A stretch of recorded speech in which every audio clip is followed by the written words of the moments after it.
Comment générer un portefeuille de placement dans les centaines de milliers de dollars, voire millions, grâce à la manœuvre Smith?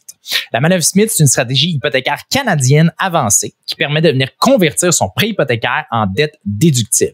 Ça va générer un montant chaque mois qui peut être investi et, ce faisant, comme il y a une conversion de notre prêt hypothécaire en dette déductible, ça pourrait potentiellement générer des déductions chaque année qu'on peut venir prendre et soit réinvestir avec le même mécanisme ou simplement utiliser pour rembourser notre prêt plus rapidement. Je me fais souvent demander, Antoine, combien on peut générer concrètement avec la manœuvre Smith? Bien, aujourd'hui, on va répondre à cette question-là. On va aller directement dans la calculatrice officielle de la manœuvre Smith et on va faire un scénario fictif ensemble. On va entrer des variables telles que le revenu d'emploi, le taux de rendement, la situation hypothécaire, puis on va faire des projections pour voir combien on pourrait potentiellement générer dans ce scénario-là. Mon nom, c'est Antoine Bourgault, je suis courtier hypothécaire et professionnel accrédité la manœuvre Smith. La calculatrice que vous allez voir, c'est la même qu'on utilise lors de nos rencontres clients parce qu'on accompagne les gens dans la mise en place de la manœuvre Smith. Évidemment, dans ces rencontres-là, on va utiliser des vrais chiffres, c'est-à-dire leur vraie situation financière, hypothécaire, puis on va faire des projections réalistes selon leurs objectifs. Avant de se lancer dans la calculatrice, si vous ne l'avez pas déjà fait, je vous conseille d'aller visionner la vidéo d'introduction dans la section manœuvre Smith sur accèsproprio.ca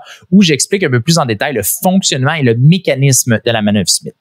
Bienvenue dans la fameuse calculatrice manœuvre Smith. Aujourd'hui, on va revoir un scénario fictif selon la stratégie de base manœuvre Smith qu'on appelle en anglais Plain Jane et on va aussi revoir un accélérateur. En réalité, il existe 5 accélérateurs, mais on va garder ça pour une autre vidéo. Vous allez voir, avec un seul, c'est déjà très puissant. Tout d'abord, on va rentrer les variables ensemble. Là, vous allez voir, je ne vais pas remplir tous les champs. C'est normal, j'en ai pas de besoin puisqu'on voit seulement la stratégie de base et un accélérateur. Et là, je vais utiliser seulement ce qui est strictement nécessaire au calcul pour simplifier le tout. On va commencer par le revenu annuel familial. Donc, ici, j'ai utilisé 120 000 ou 60 000 $ par personne. Évidemment, ça pourrait être une personne seule. Ça pourrait être des salaires qui varient dans le couple. On peut l'ajuster d'une personne à l'autre. Mais là, pour rendre ça simple, on va dire 60 000 $ par personne, ce qui fait, selon EY, un revenu imposable au Québec avec un taux marginal d'imposition de 36,12 %.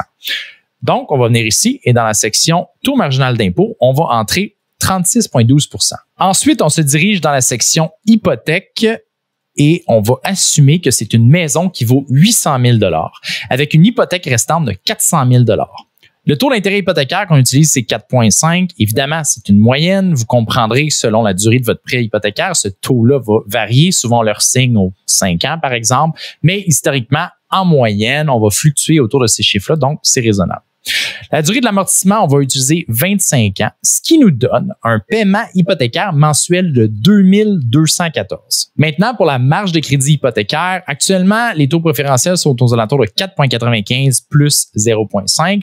Donc, on retrouve des taux de marge de crédit hypothécaire aux alentours de 5,45 %. On se rappelle que l'emprunt qui est effectué dans la marge va être déductible et donc le taux d'intérêt net va être beaucoup plus bas que 5,45. Mais là, pour l'instant, c'est le chiffre qu'on utilise dans les calculs. C'est là que le fun commence. On va aller dans la section hypothèse de rendement et accélérateur.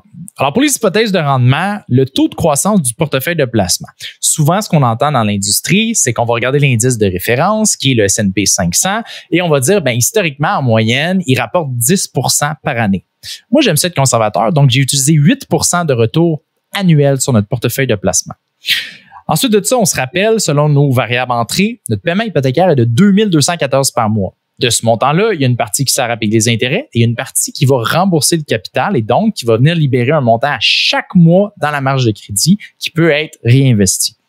Ce que la calculatrice nous explique ici, c'est qu'à partir du mois numéro 1, on va avoir 728 $ de disponibles pour investir. Combien est-ce qu'on veut investir? Évidemment, on veut voir le portrait maximal ici, donc on va mettre ça à 100 %. Puis là, regardez ce qui se passe à droite. L'amélioration de l'avoir net, si je vais regarder ici, en investissant le maximum de capital qui devient disponible à chaque mois, on assume, avec un taux de rendement de 8 % par année, que dans 25 ans, la valeur de notre portefeuille devrait être aux alentours de 610 000 $. On se rappelle, ça, c'est simplement en prenant le montant qui devient disponible dans la marge et en l'investissant à chaque mois. On n'a pas rajouté d'argent de notre poche à chaque mois. Une autre chose qu'on va venir faire, c'est que là, maintenant qu'on a un montant qui est emprunté dans la marge de crédit, ça, c'est une dette déductible. On va donc recevoir potentiellement des déductions à chaque année. Ce qu'on peut venir faire, c'est qu'on peut prendre ces déductions-là, les appliquer comme paiement anticipé sur l'hypothèque, donc venir la rembourser, réemprunter dans la marge et envoyer ça dans nos investissements. Si on fait ça, il y a 2 choses qui se passent. 1, notre portefeuille d'investissement, ben là, il y a plus d'argent qui est injecté, donc évidemment, va grossir un peu plus. Mais ce qui est intéressant, c'est que là, comme on fait des remboursements anticipés sur notre prêt hypothécaire, on vient réduire l'amortissement. Ici, on sauve à peu près 3,25 années. Donc, notre amortissement initial qui était de 25 ans est rendu maintenant à 21,75 années. Donc, en résumé, ce qu'on est venu faire, c'est qu'on a généré un portefeuille de placement de 761 000 $. Et ça, en passant, c'est juste les investissements liquides. Là, je parle pas de la valeur de la maison qui a augmenté avec le temps aussi. On est venu convertir sa dette non déductible, c'est-à-dire son prêt hypothécaire, en dette 100% déductible, ce qui nous a donc généré des déductions à chaque année qu'on est venu mettre en remboursement sur son prêt hypothécaire. Donc, ça nous a permis de sauver 3,25 années sur l'amortissement total de notre prêt hypothécaire. Tout ça, on y est parvenu sans injecter d'argent supplémentaire dans notre poche à chaque mois. La seule chose qu'on a payée, c'est notre paiement hypothécaire qu'on allait payer de toute façon. Mais là, vu qu'on a optimisé notre structure hypothécaire, qu'on a changé le chemin de l'argent, on est venu créer une amélioration fiscale et une valeur de portefeuille de placement significative. Et là, on se rappelle, le 761 000 $, c'est en assumant des retours de 8 % par année. Si on met ça à 10, ben là, on parle plutôt d'un portefeuille d'investissement de 1 million de $. Et tout ça, c'est simplement en utilisant la manœuvre Smith de base. Là, on va parler des accélérateurs, ou du moins d'un accélérateur. Celui que je vais vous montrer, c'est l'accélérateur amorcer la pompe. Donc, dans notre financement hypothécaire, on se rappelle, on avait une hypothèque restante de 400 000, on a une maison qui vaut 800 000 $. Ça veut donc dire que là, ce qu'on a vu jusqu'ici, c'est qu'on prenait un montant disponible dans la marge à chaque mois qu'on venait investir pendant la durée de notre prêt. Mais ce qu'on peut faire, c'est qu'on pourrait théoriquement venir investir dès le jour 1 en utilisant l'argent qui est disponible dans la limite de notre marge de crédit hypothécaire. Dans le scénario qu'on a calculé ici, dès le jour 1, on pourrait théoriquement venir emprunter jusqu'à 120 000 $ et l'investir tout de suite et donc bénéficier des intérêts composés sur le 25 ans.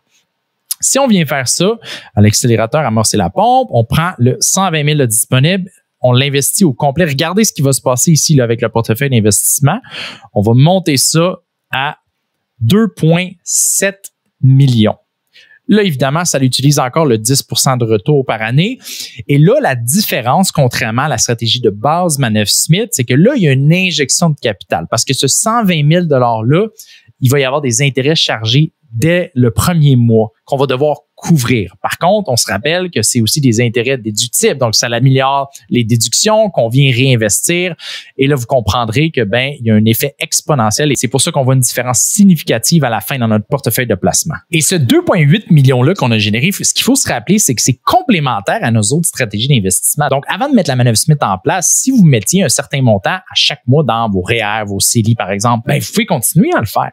Donc, autrement dit, vous allez avoir le 2,8 millions dans les comptes non enregistrés. Vous allez avoir vos montants dans vos REER, CELI, peut-être même des fonds de pension. Tous ces montants-là, rendus à la retraite, ça sera de voir avec votre planificateur financier, conseiller en investissement, une stratégie de décaissement qui fait du sens pour réduire votre impact fiscal puis maximiser les revenus que vous pouvez aller chercher à chaque année. Maintenant, la question qui tue, qu'est-ce qu'on fait avec le prêt d'investissement de 520 000? Parce qu'on se rappelle, on a converti l'hypothèque. On avait l'hypothèque de base de 400 000, on a le 120 000 qu'on a mis aussi pour l'accélérateur amorcer la pompe, ce qui fait qu'après 25 ans, on a un prêt d'investissement de 520 000 qui est encore là. Qu'est-ce qu'on fait avec? Il y a plusieurs écoles de pensée. On pourrait le rembourser d'un seul coup, c'est-à-dire venir prendre un gros montant de nos placements, appliquer ça sur le prêt d'investissement, éliminer la dette. Ou on pourrait choisir de conserver le prêt d'investissement puisque c'est une bonne dette, puisqu'il est déductible et que la déductibilité, elle est maintenue. Il y en a qui vont choisir de conserver ce prêt-là, ne jamais le rembourser. Ça va venir se payer naturellement au décès, lors de la vente de la maison, par exemple. Donc, ce que ça permet de faire, c'est de ne pas toucher à ces placements qui continuent de croître. Parce qu'on se rappelle, oui, il y a une stratégie de décaissement à la retraite, mais il y a possibilité de maintenir des investissements. Peut-être que ça va être des investissements plus conservateurs qui vont générer du 4 %, 5 % en moyenne. Mais le point, c'est que le montant continue de bénéficier de l'intérêt composé. Donc, il y a un choix à faire. Il y a aussi une troisième option qui est une stratégie un peu plus hybride. Au lieu de choisir si on conserve la dette ou on la rembourse, on peut choisir de faire un peu les deux. C'est-à-dire que là, je vous ai montré la manœuvre Smith maximisée. Chaque dollar disponible par mois, on venait l'investir. On pourrait choisir d'investir 50 % du montant mensuel, puis l'autre 50 % on s'en servirait pour rembourser le prêt hypothécaire. J'ai fait la même chose avec les déductions d'impôts que je réinvestissais à 100 % à chaque année. On pourrait ne pas les réinvestir et les utiliser pour venir payer notre prêt hypothécaire à la place. Et donc, ce qu'on viendrait faire, c'est que oui, il y aurait moins d'investissement, mais on viendrait payer notre prêt hypothécaire en même temps.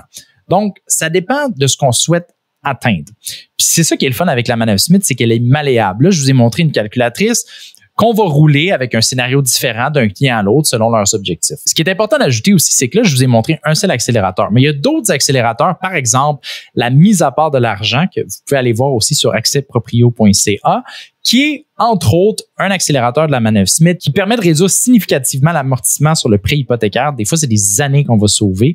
Et ça, en général, c'est lorsqu'on a un immeuble à revenu ou une entreprise individuelle. Donc, je vais garder ça pour une autre vidéo parce que c'est une stratégie qu'on peut implémenter à elle seule ou en combinaison avec la manœuvre Smith. Donc, il y a plusieurs stratégies, il y a plusieurs accélérateurs. Ils peuvent être mis en place de façon individuelle, de façon combinée, puis ça peut évoluer avec le temps selon vos événements de vie, déménagement, investissement, achat d'une autre maison, achat d'une propriété avec revenu. On pourrait ajouter un accélérateur plus tard. On n'est pas pris avec la stratégie de départ. Elle s'ajuste, elle est malléable avec le temps. Pour terminer, si vous voulez en apprendre plus sur la manœuvre Smith ou les autres stratégies qui existent, je vous invite à visiter notre site internet accèsproprio.ca où on a publié plusieurs vidéos pour expliquer les différentes stratégies et où vous pouvez prendre rendez-vous avec nous pour discuter de vos objectifs et de voir quelle stratégie serait compatible avec ce que vous souhaitez atteindre.